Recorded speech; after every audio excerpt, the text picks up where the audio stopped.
Nous sommes à la Villa Schweppes en présence de David Blo et de Maxime. Voilà, donc tout d'abord, quel est l'intérêt du Nova Club d'être à la Villa Schweppes? Waouh.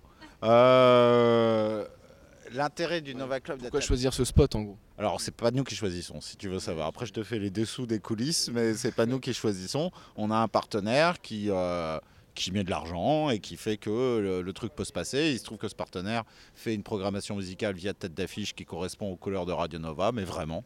C'est-à-dire que des gens comme Mark Ronson, Cut Killer, Parawan. Enfin, en fait, 85%, après j'ai mes propres goûts, 85% des gens qui ont joué à la Villa Schweppes sont des gens que je peux recevoir normalement dans la semaine à Paris. Donc ça colle très bien. On ne l'aurait pas fait avec des gens qui auraient programmé des sous David Guetta pendant toute la semaine. Donc ce qui n'est pas le cas ici. Il y a eu vraiment des bons DJ, il y a eu des bons lives, il y a vraiment des gens qu'on aime bien.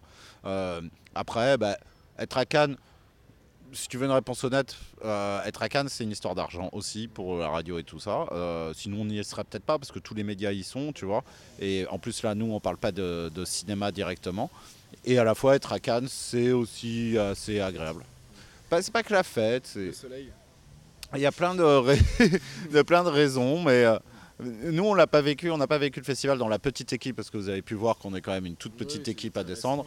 On l'a pas vécu, on a un appartement de location très très bien, de prof d'histoire géo, avec plein de bouquins bien. Donc on se met à la terrasse, on lit des BD, qu'ils ont des super BD. Et voilà, et on se fait des bouffes à la maison et tout. Et après, on sort un peu. Et donc, non, c'est agréable d'être là, il n'y a pas de problème. Après, il y a une vision de Cannes qui peut être... vraiment très jet set, mais jet set naze, qui peut être tout ça. Bon, bah là, Nova est pas là-dedans, quoi, donc ça, il n'y a pas de souci, quoi.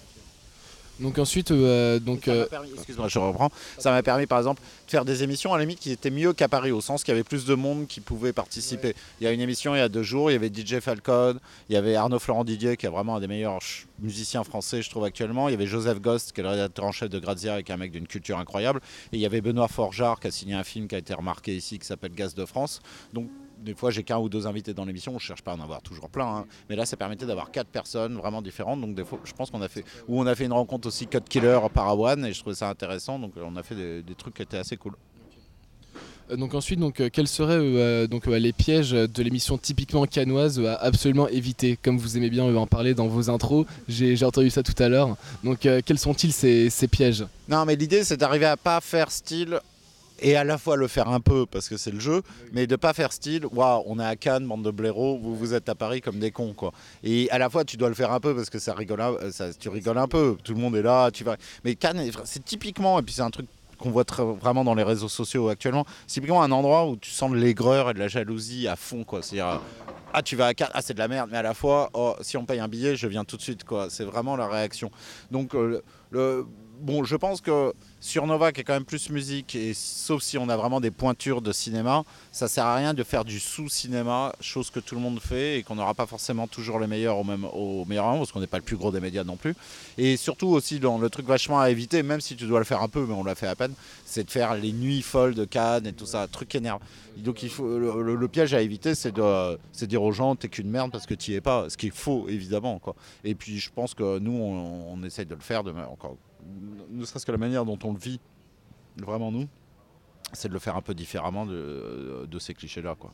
Mais il faut éviter, c'est aussi ce qu'il faut éviter aussi, c'est le côté Carole Bouquet, Jeanne Moreau, Sophie Marceau, ce que tu veux. Mais c'est-à-dire le côté, waouh, la magie du cinéma, enfin d'en faire 3 tonnes et demie sur un truc qui peut aussi être hyper trivial, vulgaire et naze. Il y a ça à Cannes. Donc ça sert à rien d'exagérer ça non plus. Donc il faut rester relativement sobre. En fait, il faut faire comme à Paris, sauf que tu es dans un endroit différent, quoi.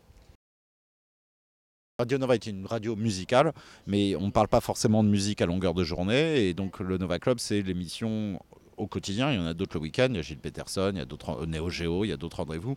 Mais au quotidien, l'émission musicale, c'est le Nova Club. Donc moi, ce que je m'efforce de faire, c'est de jouer, à la fois de parler de musique sans avoir peur d'être un peu puriste, d'être un peu hyper pointu, même si j'essaye de l'expliquer, d'ouvrir les choses. Et après, sinon, c'est de mettre des nouveautés. Et ça, je peux dire, c'est la part la plus importante de mon boulot qu'on voit pas et que personne ne voit parce que je le fais pas à la radio, donc ils me prennent vraiment pour un branleur. Mais enfin bon, j'écoute 2-3 heures de nouveautés chaque soir, c'est-à-dire que tu as un nombre de disques à écouter et le but c'est quand même de faire les nouveautés, qu'est-ce qui se passe, qu'est-ce qui est sorti, d'essayer de coller à l'actu. Ce qui n'est pas évident aujourd'hui avec Internet qui va toujours plus vite que toi, quoi. C'est-à-dire une nouveauté débarque sur le net, en 10 minutes tu peux avoir plein de gens qui ont posté le même truc, quoi. Et, avant, moi Bon, j'ai arrêté Nova pendant 10-12 ans, mais j'ai commencé à Nova, à l'époque il n'y avait pas internet.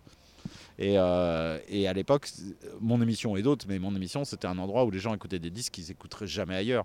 Tu as un certain nombre de disques, ne serait-ce que pour prendre un truc que tout le monde connaît, les Daft Punk avec Daft Punk, pendant 6 mois, il n'y avait que Radio FG, Radio Nova qui l'avaient et quelques DJ. Et en dehors de pas de connus, même si là maintenant un truc il va être sur YouTube ou machin, tout le monde peut le télécharger. Là à l'époque, les gens étaient le seul point d'accès, mais pendant des mois, si tu entendais un DJ, tu disais ouais, j'espère qu'il va jouer ça parce que je ne l'ai pas entendu. Tu n'as même pas les moyens de l'entendre avant que le disque sorte. Donc ça a un poil changé. Donc c'est quand même, par contre, c'est à toi d'avoir de l'oreille, de savoir ce qui est bien. Sinon, donc, on pourrait penser que c'est assez compliqué de délocaliser une radio comme ça sur quelques jours. Mais finalement, on a vu tout à l'heure, d'ailleurs, on va vous mettre une image donc, de la table sur laquelle vous avez travaillé. Finalement, c'était quand même assez rudimentaire. Donc finalement, c'est pas si compliqué que ça de délocaliser une radio sur un autre poste. Non, alors je connais pas du tout moi les détails techniques et tout ça. Je pense que c'est pas compliqué. Je pense que ça devient de moins en moins compliqué. Pour l'anecdote, il y a quelques années, il y a 3-4 ans, Radio Nova a fêté ses 30 ans et il y a eu 30 émissions.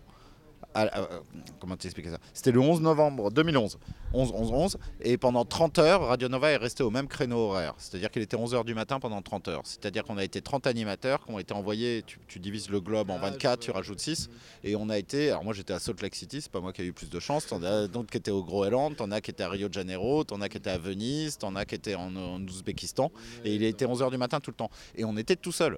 Il y avait pas, là tu as vu 3 personnes et une petite table, là c'était carrément un tout petit ordinateur, une connexion internet et j'étais tout seul dans ma chambre d'hôtel et un micro. Et j'étais tout seul dans ma chambre d'hôtel. Donc tu as des moyens technologiques qui te permettent de faire ça. Après Radio Nova reste, on verra à l'avenir, mais reste une radio à l'économie. Donc si tu veux Radio France, ou Radio France qu'on respecte évidemment, ou des radios encore plus énergie ou fun, s'ils font ça, ils vont installer une régie pas possible, bon, nous on s'en fout, on trimballe la même peau de zèbre que vous pouvez voir sur les images de soirée en soirée depuis à peu près 20 ans, qui est le seul symbole de Radio Nova qui se tient.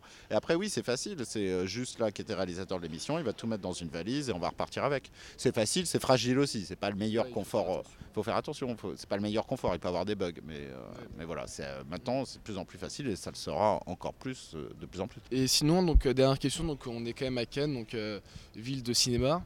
Donc Nova est une radio, mais Nova, cinéma, est-ce qu'on peut quand même créer un lien entre les deux? Ah oui, clairement. Là, nous, on n'a pas trop parlé du cinéma, même si j'ai reçu 2-3 cinéastes. Puis de toute façon, j'adore le cinéma, même si je suis pas allé voir des films. Donc quasiment tous les jours, pas aujourd'hui, mais j'ouvrais avec une demi-heure de bande originale de musique de film. Et puis historiquement, pour 2 raisons, d'abord Nova a toujours parlé de cinéma. Il y a eu, je sais pas, de Henri Chapier, je ne sais même plus qui. Et puis de toute façon, Radio Nova, alors pendant 20 ans, c'était vraiment parisien. C'est une radio écoutée par des gens, pas que du cinéma, mais c'est une radio écoutée par... Il n'y a pas un acteur qui... Le jour, on lisait une interview d'Emma Stone qui dit ouais, j'adore écouter Radio Nova, personne ne comprend, oui, parce qu'il y a le web maintenant et ça te permet à des gens à l'autre bout du monde d'écouter ça. Donc les liens cinéma Radio Nova, ils sont évidents. Tu as eu une émission mythique qui s'appelait Nova fait son cinéma par Nicolas Saada, qui a été la première émission, c'était au milieu des années 90, à parler des bandes originales de films, ce que plein de gens font maintenant, mais c'était la première. Donc tu peux trouver 1 milliard de liens. Puis tu sais, Radio Nova, c'est le journal actuel avant, qui était le journal de Jean-François Bizot, qui était le journal de l'underground des années 70, et après c'était un journal différent dans les années 80, mais donc avant que Radio Nova existe. Et ils ont... Enfin, je sais même pas comment... Pour moi, c'est une évidence, quoi. En tout cas, sur la scène, sur les Parisiens, c'est une évidence que c'est hyper lié, quoi. De toute façon, le cinéma et la musique ont toujours été très liés par nature.